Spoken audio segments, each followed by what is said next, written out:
First Alert weather forecast with meteorologist Jeff Desnoyers. All right, Jeff, that story was just about baseball. Anyone hoping for perfect weather? Is it going to be a swing and a miss kind of day, or a little bit of both? It's like a foul tip at first, and then base hit up the middle in the afternoon. What a great story for them. Isn't that? I got goosebumps all over him. A former baseball guy I played in college, and what they're doing. It's awesome. It's awesome. Yeah, they're in it to win it, whatever it is, even though they don't have school. But it's amazing. Yeah, playing for themselves. That's right. We're going to try to win it with the forecast here today for you. Let's get to the radar, because that's what it's all about right now. Many of you talking about the rainfall yesterday, but a lot of you also mentioning yesterday how cool it was, right? I mean, temperatures struggled to get to 70 degrees for parts of the area. That will not be the case today, because what you see here now is a scattering of showers. There's no severe weather. It's just some pockets of heavy rainfall, especially in and around Priceville right now. I call it the Villes, Somerville, Brookville, Priceville. You're all lined up on 36. You're all getting some heavy rain. And then north up towards Tanner right now. Let's zoom in on the radar, actually, because it's a little bit easier to see when I go closer. So you have rainfall all the way along 36. You're pretty much following it up Somerville, Priceville. There's that heavy rain on 65. And then areas west of 65 as well, just south of you in Decatur, so just south of the belt line right now. This is some pockets of heavy rainfall. It's all advancing to the east right now. So like right now, just about getting to you in Tanner, moving east. This will move right along 565 and 72. If you're south of 72 in Madison, a pretty good downpour for you, and that will track into Huntsville here shortly. So yes, check, we got rain. I showed you that.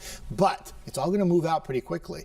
And I do think that eventually it'll make it just real crazy and get some sunshine in here by about noon. And that may just add enough instability to pop a storm in the afternoon.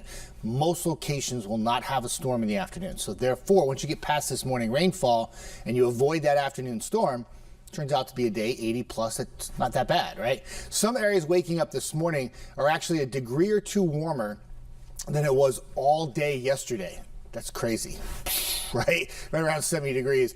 But with some sun today, we'll get back to 80s. There's the cluster of rain hitting us now. A few stragglers behind it, but pretty much out of here by about 8 or 9 o'clock in the morning. Most of the rain crossing the Georgia line. And then we just kind of wait, fire up a few storms this afternoon. Notice how they are very hit or miss. But if you have one, it's going to pour.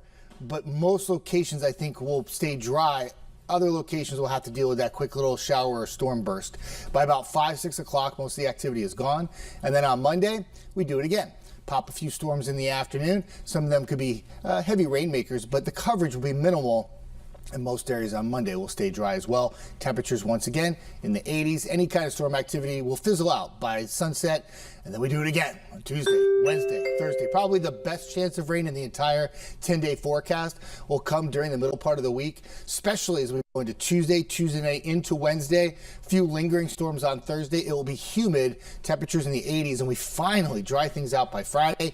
And the good news is next weekend, and at this time anyway, is looking really good. Sunshine for Saturday, sunshine for Sunday, and temperatures in the mid 80s during the afternoon.